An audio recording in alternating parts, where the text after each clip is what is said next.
Gloria a Dios. Antes de iniciar, quiero leerles esta breve historia. Se llama Pregunta Extrema, Turquía, Erkan Şengül. Dice, cuando Erkan Şengül entregó su vida a Cristo en la nación musulmana de Turquía, algunos lo vieron como darle la espalda a su herencia y a su nación. Cuando dijo que haría cualquier cosa por Dios, lo dijo en serio en ese momento. ¿Y ahora? Erkan estaba sentado en una celda oscura, húmeda y fría en la cárcel, rodeado de sus compañeros de celda.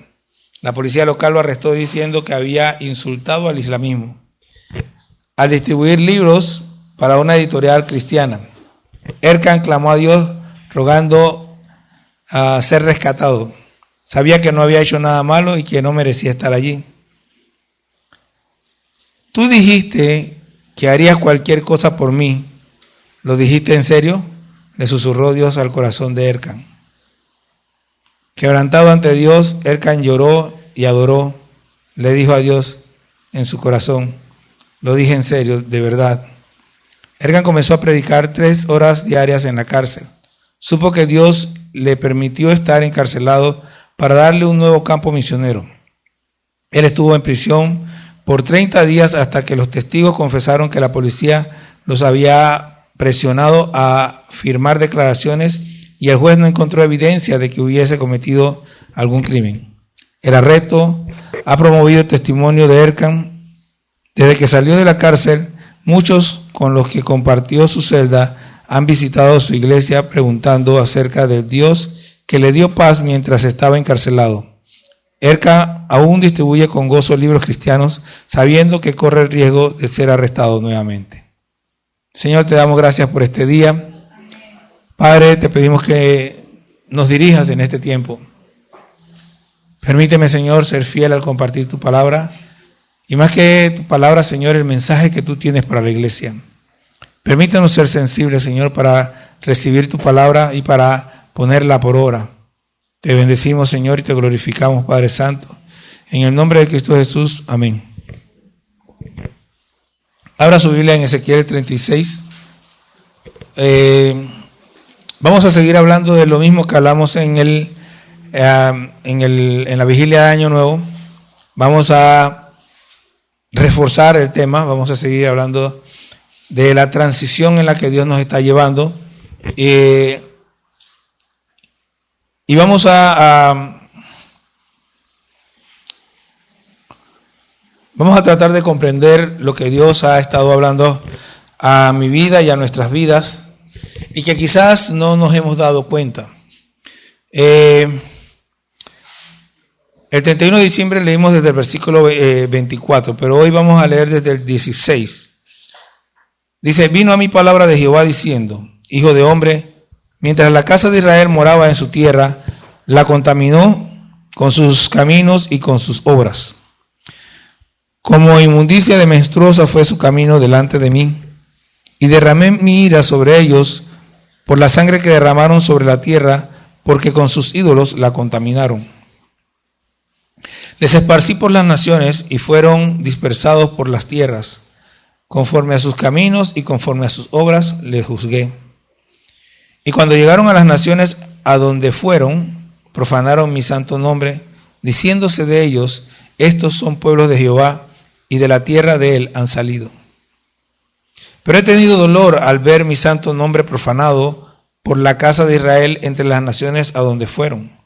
Por tanto, di a la casa de Israel, así ha dicho Jehová el Señor. No lo hago por vosotros, oh casa de Israel, sino por causa de mi santo nombre, el cual profanasteis vosotros entre las naciones a donde habéis llegado.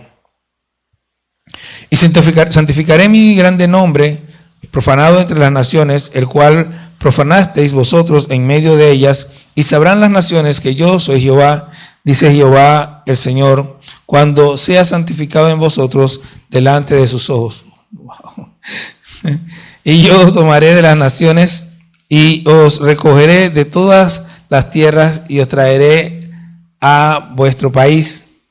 Esparciré sobre vosotros agua limpia y seréis limpiados de todas vuestras inmundicias, y de todos vuestros ídolos os limpiaré. Os daré corazón nuevo, y pondré espíritu nuevo dentro de vosotros, y quitaré de vuestra carne el corazón de piedra, y os daré un corazón de carne. Y pondré dentro de vosotros mi espíritu, y haré que andéis en mis estatutos, y guardéis mis preceptos, y los pongáis por obra. Vamos a leer hasta ahí. En el año nuevo del 2024, por primera vez en mi vida, Dios me dio un pasaje, un tema para compartir en ese año.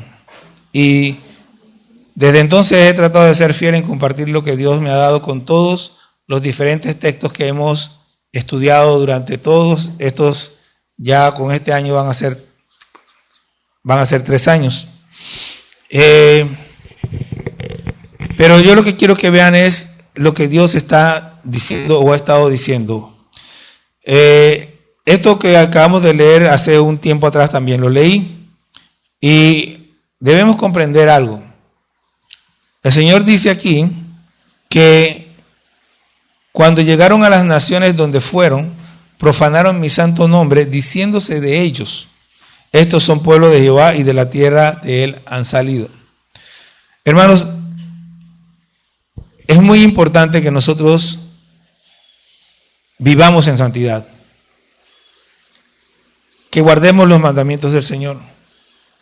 En este caso, el pueblo, por no seguir los mandamientos del Señor, por volverse a la idolatría, fueron esparcidos por las naciones.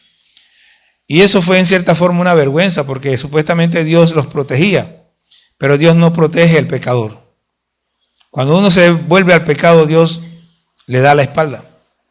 Pero resulta que nosotros somos aquellos de los que se menciona el nombre de Cristo. Nosotros se dice que somos cristianos. Y si nosotros pecamos y vamos a cualquier lado, la gente que nos ve no va a decir: ay, no, lo que pasa es que ellos no, y estos no eran los de Cristo. Entonces el nombre del Señor es profanado por culpa nuestra. Ahora, dice el 22: no lo hago por vosotros, oh casa de Israel, sino por causa de mi santo nombre, el cual profanasteis vosotros entre las naciones donde habéis llegado. Y santificaré mi santo nombre, profanado entre las naciones, el cual profanasteis vosotros en medio de ellas, y sabrán las naciones que yo soy Jehová, dice Jehová el Señor, cuando sea santificado en vosotros delante de sus ojos. Ahora, estaba yo leyendo esto en este momento y me di cuenta de algo. Estos versículos que estamos leyendo, 22 y 23, está hablando de lo que Cristo hizo en la cruz. Dice: santificaré mi grande nombre, profanado entre las naciones, el cual profanasteis vosotros en medio de estas, y sabrán las naciones que yo soy Jehová, dice Jehová el Señor. Y las naciones, o sea, nosotros sabemos que Él es Dios porque Cristo murió en la cruz. Entonces dice: y yo os tomaré de las naciones y os recogeré de todas las naciones, entonces esparciré sobre vosotros agua limpia. Y esto lo hemos hablado ya muchas veces, pero es necesario que lo recordemos nuevamente. El Señor, nosotros, hay alguien que dijo una vez que el ser humano, el corazón del ser humano es una fábrica de ídolos. Nosotros hacemos un ídolo de cualquier cosa, de nuestros hijos, de una paila que nos gusta mucho, de un cuarto al que nos agrada estar, de una hamaca, de cualquier cosa nosotros hacemos un ídolo.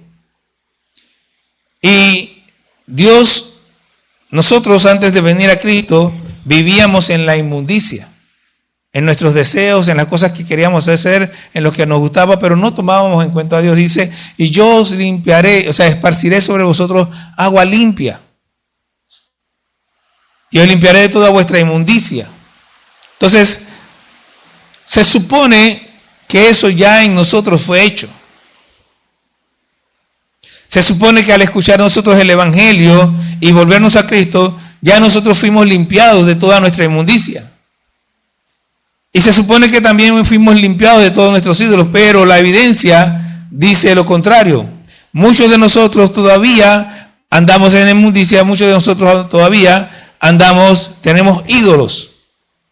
Y necesitamos ser limpiados de eso.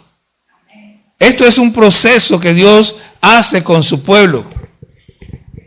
Porque lo que sigue no va a ir antes de lo que acabamos de ver, sino que lo primero es el agua limpia. Lo primero es que el Señor nos envía el agua para limpiarnos.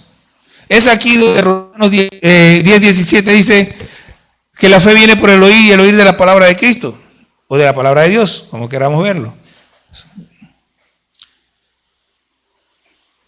El agua nos limpia, el agua limpia es la palabra de Dios que cambia nuestra manera de pensar y la adecua o la cambia a la forma de Cristo. Entonces Dios lo que quiere primero es que nosotros seamos limpiados de todas esas cosas inmundas y de toda esa idolatría que traemos del mundo, de la forma en que, como dice Pedro, que hemos adquirido de nuestros padres, y nos volvamos a Él. Entonces, una vez, es como usted llega a la casa después de no sé cuántos meses de estar fuera, o más bien se muda a una casa nueva que había sido ocupada anteriormente.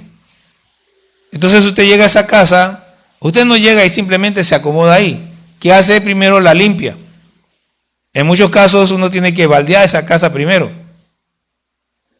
Luego de eso, entonces uno empieza a amoblar la casa. Entonces Dios dice, pondré un corazón nuevo, os daré un corazón nuevo y pondré un espíritu nuevo dentro de nosotros. Y es interesante porque cuando habla de corazón, de espíritu nuevo, está en minúscula. Pondré un espíritu nuevo dentro de vosotros. Quiere decir que Él cambia a mi espíritu. Mi espíritu es aquel que me lleva a hacer cosas, a vivir de cierta manera. Son las intenciones que yo tengo para una cosa o para la otra. Él cambia mis intenciones, los deseos de mi corazón, los cambia. Nos da un corazón nuevo, un corazón que siente de manera diferente. Yo meditaba en lo difícil que es el tema del corazón, porque nosotros tenemos cosas que nos agradan mucho. Nos aferramos a cosas. Hay algo que me gusta y yo me quedo con eso. Y a veces hasta me doy cuenta que no es bueno, pero me gusta.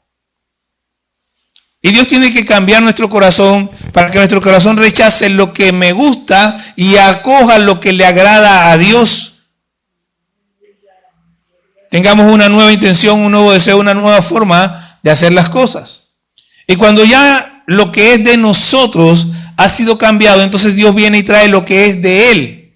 Y dice, quitaré de tu carne el corazón de piedra y pondré un corazón de carne. ¿Cuál es la diferencia entre el corazón de carne o entre la carne y la piedra? Bueno, la piedra es dura. En la piedra no entra nada. Pero el corazón de carne, si usted le mete un clavito ahí, es más, un alfiler, si le empuja duro, lo puede meter. Usted le echa sal a la piedra y ¿qué pasa? Nada. Le echa sal a la carne y la carne adquiere el sabor de la sal. Entonces Dios quiere un corazón que sea sensible, que pueda recibir las cosas que son de Él. Y cuando tenemos ese corazón sensible que recibe las cosas, dice, pondré de mi espíritu, y aquí está en con mayúscula, porque es el Espíritu de Dios en nosotros, guiándonos para hacer lo que Él quiere. Esto es lo que nosotros llamamos salvación. Dios está transformando nuestra vida y trayéndonos a una nueva manera de vivir. Y una vez que nosotros tenemos el Espíritu de Dios, entonces el Espíritu de Dios nos hace andar en los estatutos de Dios y nos hace guardar sus preceptos para ponerlos por obra. O sea, ya no somos, como dice la palabra, oidores advenedizos de la obra. Hay algo raro. Hacedores de la palabra. Entonces Dios está tratando de moldearnos, de cambiarnos.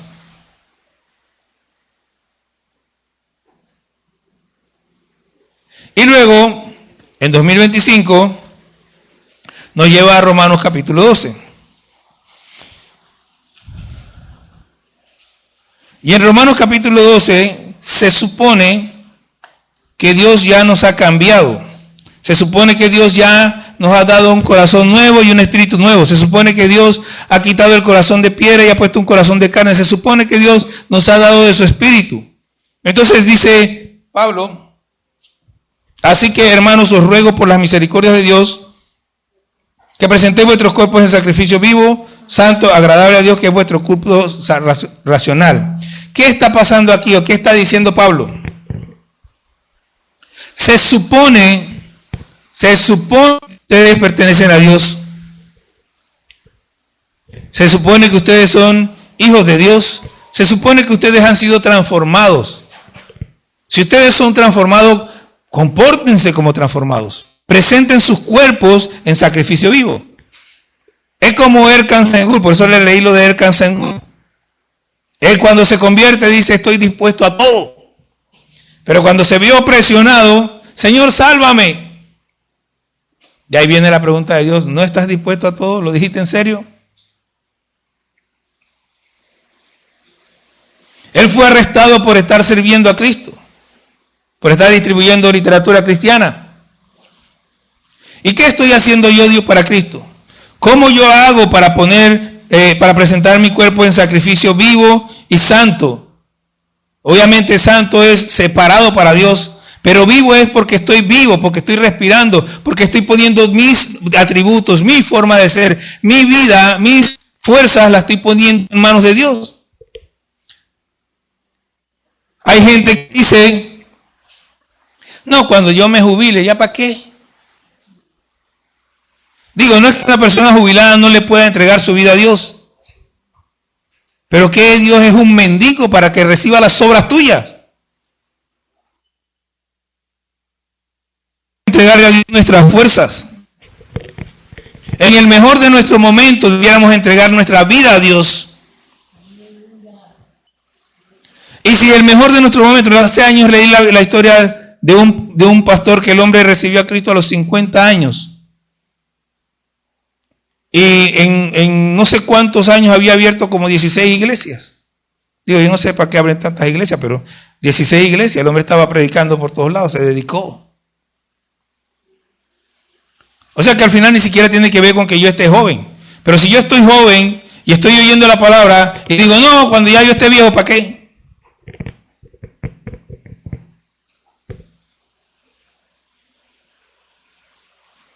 Mejor no.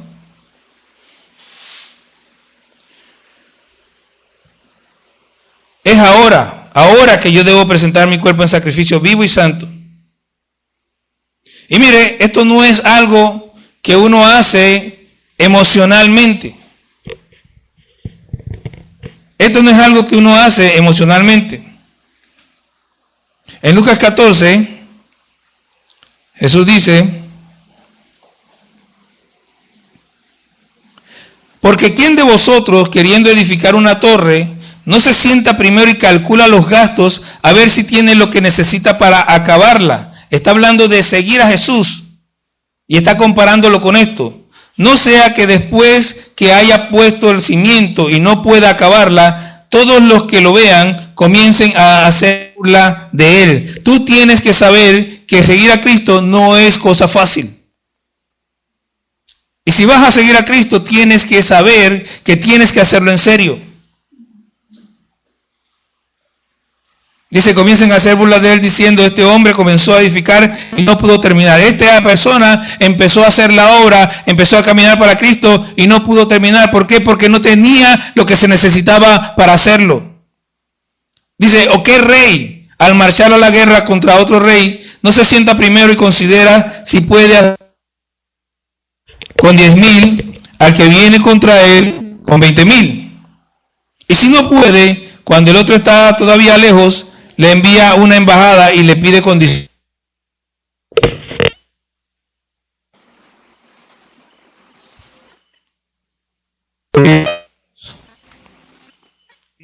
El apóstol Pablo que presentó nuestros cuerpos en sacrificio vivo y santo, agradable a Dios, es nuestro culto.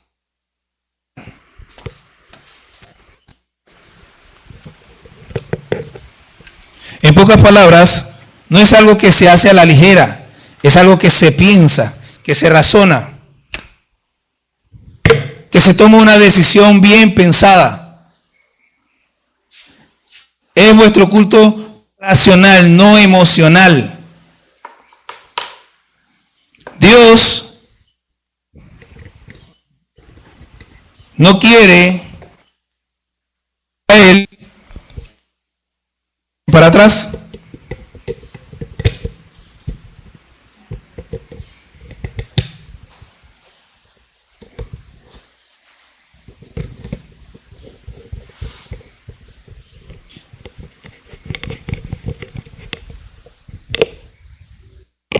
Sino que cada uno, al tomar la decisión, sepa que este camino no tiene vuelta atrás. Dice el Señor, si retrocediere, no agradará a mi alma.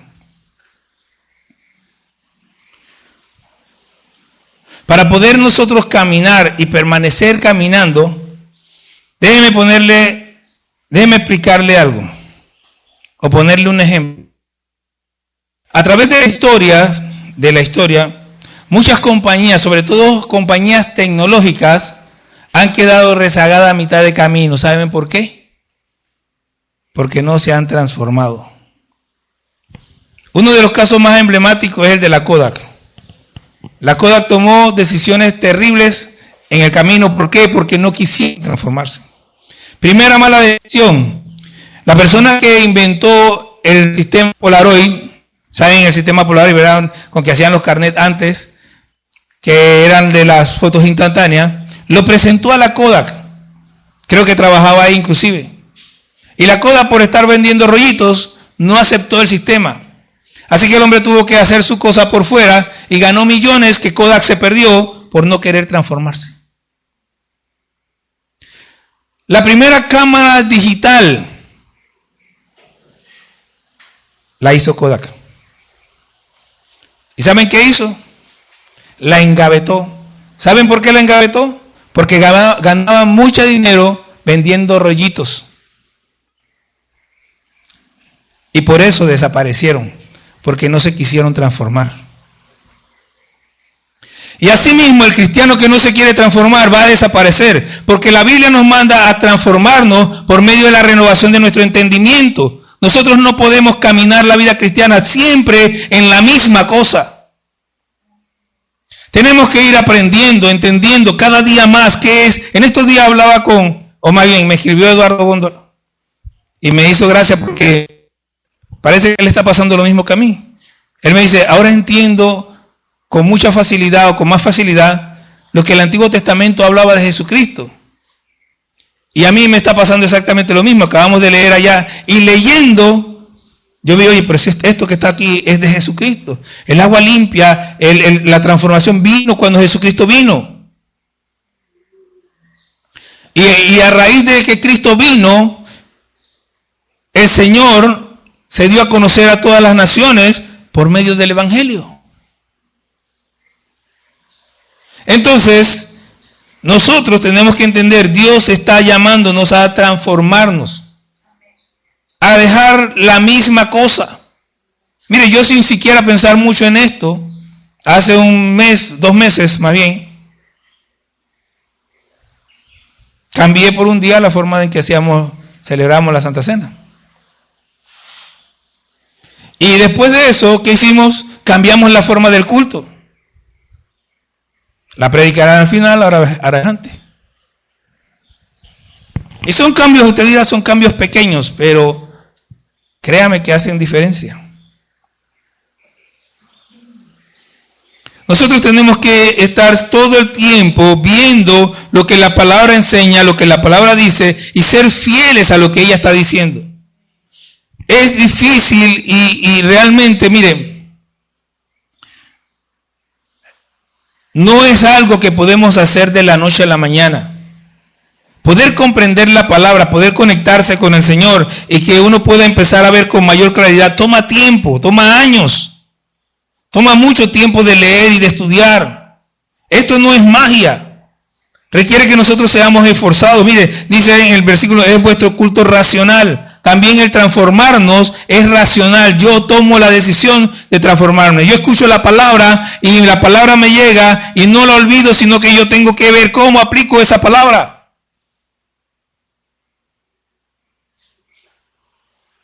Vamos en un camino transicionando del mundo a hacer lo que Dios quiere. Dice la Biblia ya en Efesios que nosotros todos vamos hacia la estatura del varón perfecto.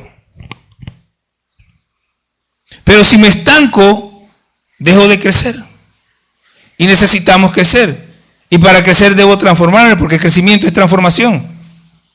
De repente el niño tiene carita de niño y lo vemos 2 o 3 años después. Oye, mira, si ya la cara le cambió, ahora ahora se ve como un adolescente. La niña, que era guapita, ahora tiene una cara de señorita y se ve diferente. Entonces nosotros también tenemos que ir cambiando. Hay cosas que no van a cambiar, pero tiene que ser notada, tiene que verse en la forma en que yo hablo, en la forma que me dirijo, en mi entendimiento. Así como decía allá en Hebreos, los que por el uso tienen ejercitados los sentidos. ¿El uso de qué? El uso de la palabra, el uso de mi entendimiento, el uso de mi razonamiento para poder comprender lo que la palabra dice y vivir de acuerdo a ello. Hermanos, Dios está tratando con nosotros y lo está haciendo en serio. Él quiere una iglesia sólida. Él quiere una iglesia firme. Él quiere una iglesia de gente entendida, pero requiere que nosotros nos dispongamos y entendamos que no es magia, es trabajo, es esfuerzo, es lucha, es leer, estudiar y tratar una y otra vez, porque no es que yo por mí mismo lo entiendo. La Biblia la reveló el Espíritu Santo y es el Espíritu Santo quien nos ilumina para entenderla, pero no te va a iluminar, no me va a iluminar si yo no me meto. Pedro nos dice que es como una antorcha que alumbra en lugar oscuro, que hacemos bien estar mirando la palabra porque es como una antorcha que alumbra en lugar oscuro. Dice, debemos estar atentos a ella. ¿Qué significa estar atento? ¿La leo y me voy? ¿La leo y me olvido? ¿La leo y no me acuerdo? No, estar atento es la leo y la leo y la leo y la leo hasta que la entiendo. Y si tengo que leerla 1000 veces la leo. Y si son 10,000 veces, 10,000 veces la leo. Pero necesito entender lo que Dios está diciendo. Porque si no entiendo, no me voy a transformar. Dice, transfórmate por medio de la renovación de tu entendimiento. Necesito cambiar y para poder cambiar necesito entender. Y a veces me cuesta entender, por lo tanto tengo que seguir ahí, hasta que el Espíritu Santo hace así, pum, y me deja entender lo que yo estoy luchando por entender. Pero si yo me retiro, nunca voy a entender. Si yo dejo de leer, nunca voy a entender. Y si yo no entiendo, no me voy a transformar. Y créame algo, no es una tarea de Dios. La gente dice, Señor, cámbiame, cambia tú. La Biblia nos manda a nosotros a cambiar. Nosotros tenemos que entender la palabra y cuando la entendemos, tenemos que cambiar porque la entendemos. No es tarea de Dios. Queremos estarle echando a Dios las culpas o las cargas que son nuestras. Entendamos. Cuando yo logro transformarme, porque cuando yo entiendo algo, mire, yo no compruebo que la voluntad de Dios es buena, agradable y perfecta porque entiendo. Yo entiendo o comprendo que la voluntad de Dios es buena, agradable y perfecta porque me transformo. El texto dice, transformaos por medio de la renovación de vuestro entendimiento para que comprobéis. ¿Qué quiere decir? Que cuando yo me transformo, cuando yo entiendo algo y decido aplicarlo a mi vida, entonces cuando yo lo estoy viviendo voy a comprobar que la voluntad de Dios para mi vida es buena, agradable y perfecta. Veamos el caso de Erkan nuevamente. Cuando él entró y estuvo preso, él no entendía.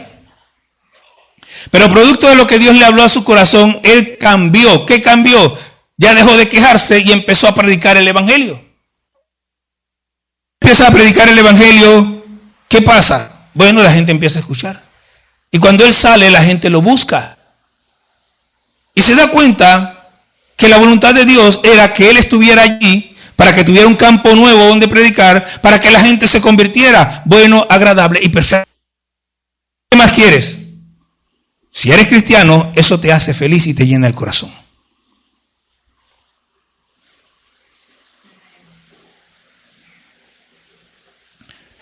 El versículo 3 es más que interesante.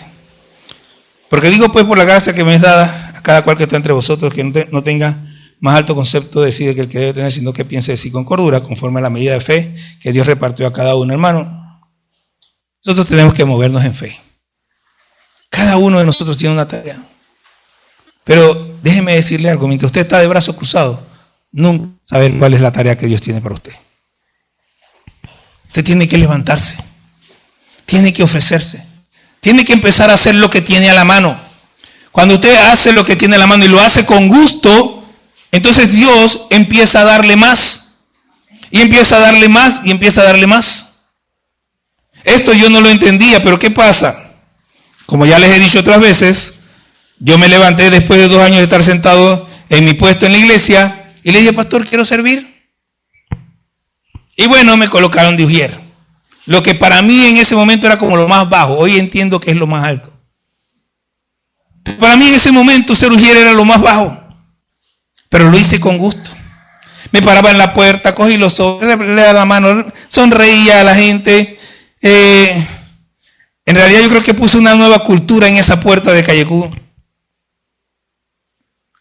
Y hoy conozco por lo menos 2 casos. No sé si hay más, pero conozco 2 casos en los que influí. 2 personas que pasando por la iglesia las invité a entrar. 2 personas que hoy en día dicen, yo entré porque él me invitó. Una de ellas dice, yo vine la semana anterior y me trataron mal y yo dije, no voy nunca más a esa iglesia. Pero a la semana siguiente se encontró conmigo en la puerta, la invité a entrar, la llegué, la senté. Yo ni me acuerdo. Hasta el sol de hoy yo no me acuerdo de eso. Pero cada vez que ella puede, lo dice. Y lo hice con gusto. Todo lo que me pusieron a hacer, lo hice con gusto. Y hoy estoy aquí. Y no sé dónde voy a estar mañana. Pero la voluntad de Dios es buena, agradable y perfecta. Y cada uno de nosotros tiene que moverse conforme a la medida de fe. Al principio te tocará ser ujier, te tocará barrer la iglesia, te tocará limpiar el patio, te tocará, no sé lo que te va a tocar, pero hazlo con gusto. Eso funciona aquí, en el mundo, en el cielo y en todas partes. Hay gente que dice que no me han aumentado el sueldo o que no me han, que aspiran a una posición mejor, pero nunca hacen nada de más, nunca se comportan, simplemente hacen lo que se les da y punto. ¿Por qué te voy a ascender? ¿Qué has hecho tú para que yo te ascienda? ¿Cómo me muestras a mí que eres capaz? La única manera es que yo vea en ti que tienes una actitud correcta para alcanzar una mejor posición. Yo me acuerdo cuando yo empecé a trabajar y la gente hablaba de que no, que me toca a mí porque tengo tantos años. Y yo dije, ¿y qué tienen que ver eso? Que me tienen que aumentar porque tengo tantos años yo. ¿Y qué tiene que ver eso? Mira, personalmente, yo pienso que la única razón para aumentarle a alguien es porque ha demostrado que hace más de lo que se le dio. Que es capaz. Porque esa persona trabaja para la empresa y no para sí mismo. Pero el que trabaja para sí mismo, yo te contraté para hacer algo. ¿Estás haciendo eso? Siervo inútil eres, quédate con el salario que tienes.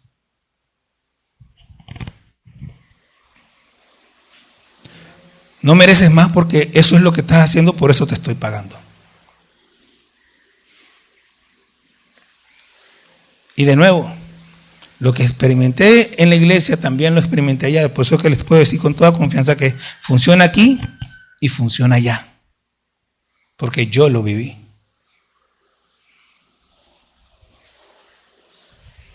Ahora Dios quiere una iglesia dispuesta. Él te limpió. Él te cambió el corazón y te dio un espíritu nuevo. Yo creo que Él te quitó el corazón de piedra y te puso un corazón de carne y se dio su espíritu. ¿Cómo respondes a eso? Nosotros tenemos que llegar a un lugar.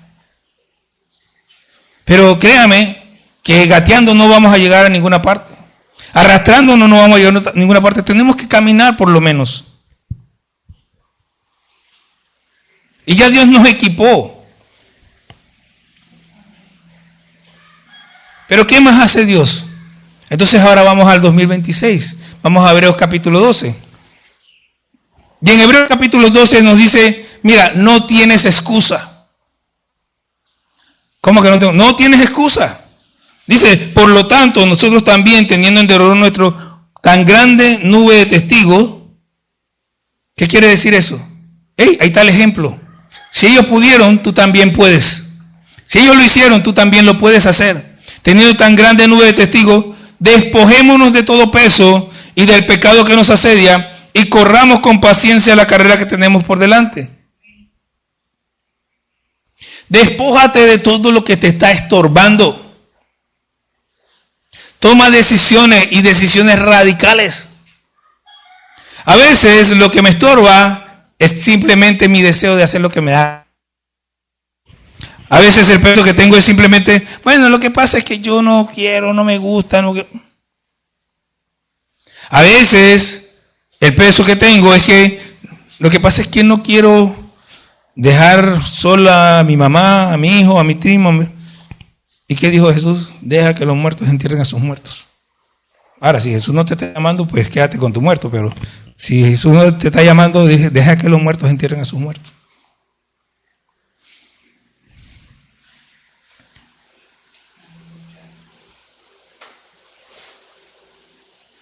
Deja que me despida de los de mi casa. Ninguno que poniendo la mano en el arado mira hacia atrás es digno del reino de los cielos.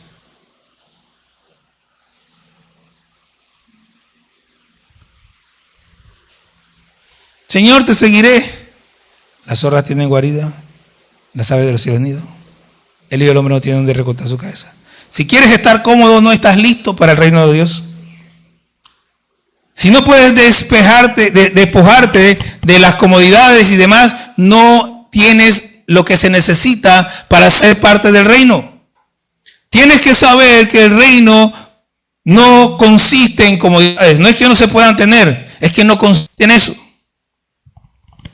Dios sabrá lo que hace y no me voy a meter si Dios quiere darle comodidades a alguien o no, pero en lo que yo he visto toda mi vida, generalmente los que realmente se meten, por lo menos por un tiempo, tienen que incomodarse.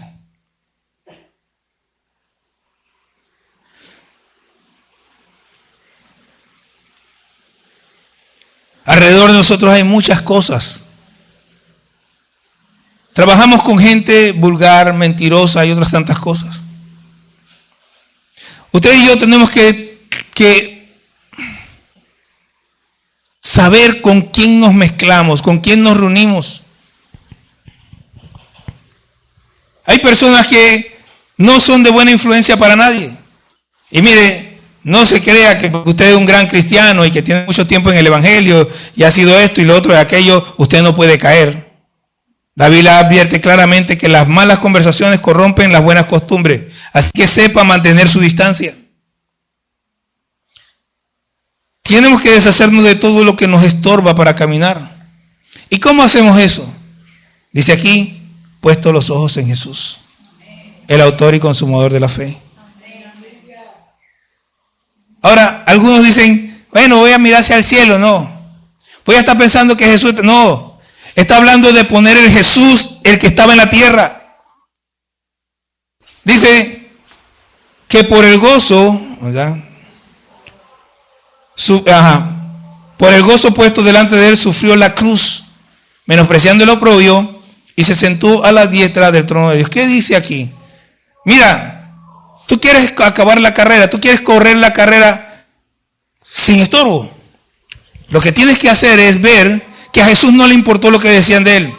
No le importaron los latigazos, no le importaron los escupitazos, no le importó que le pusieran la cadena de espina, que le pegaran con palos. Ninguna de esas cosas le importó a Jesús.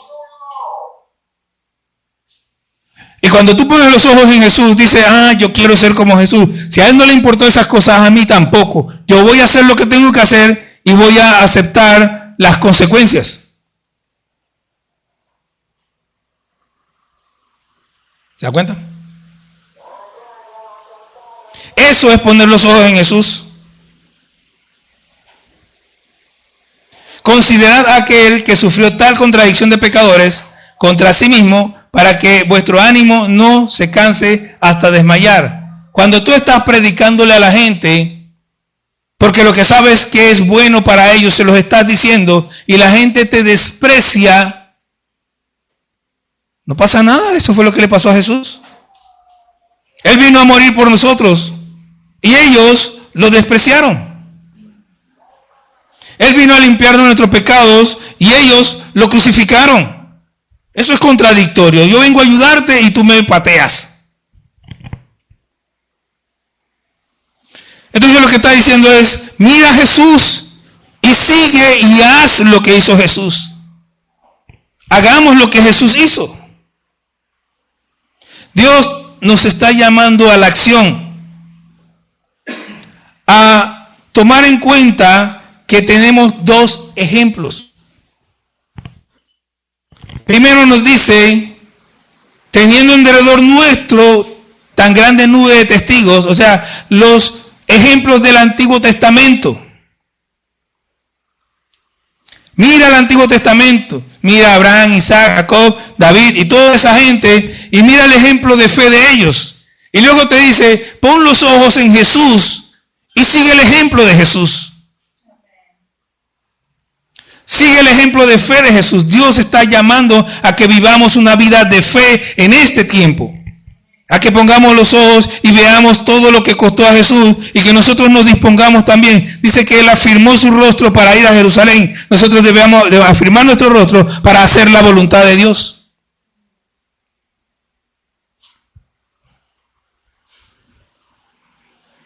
Mire cómo termina esto con el 4. Porque aún no habéis resistido hasta la sangre combatiendo contra el pecado. ¿Qué quiere decir? Vamos hasta la muerte. Vamos a predicar el evangelio aunque eso nos cueste la vida.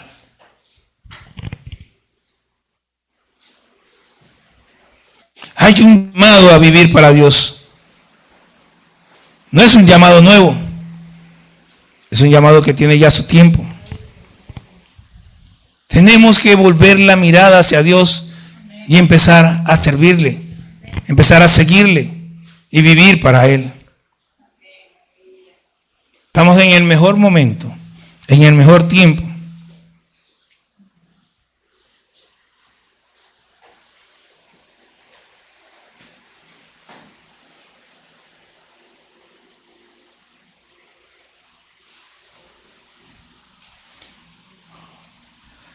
Dios ha empezado un proceso con nosotros. Y doy gracias a Dios que hasta ahora no me he dejado guiar por mis ojos. Porque si yo me hubiera dejado guiar por mis ojos, me hubiera desalentado. Pero no depende de mí. ¿De qué depende de mí? Yo tengo que ser fiel a la Escritura. Yo tengo que estudiarla y expresarla o enseñarla con fidelidad. Esa es mi parte. Lo demás le corresponde a usted. Usted es el que tiene que entregar su cuerpo en sacrificio vivo. Usted es el que tiene que transformarse por medio de la renovación de su entendimiento. Y ahora es usted quien tiene que despojarse de todo peso y del pecado que le asedia. Yo no puedo hacer eso por nadie, solo por mí. Cada uno tiene que hacer su parte. Pero Dios está diciendo, aquí estoy esperándote. Tú haces tu parte y yo hago la mía. Señor, te damos gracias por tu gran amor, bondad y misericordia.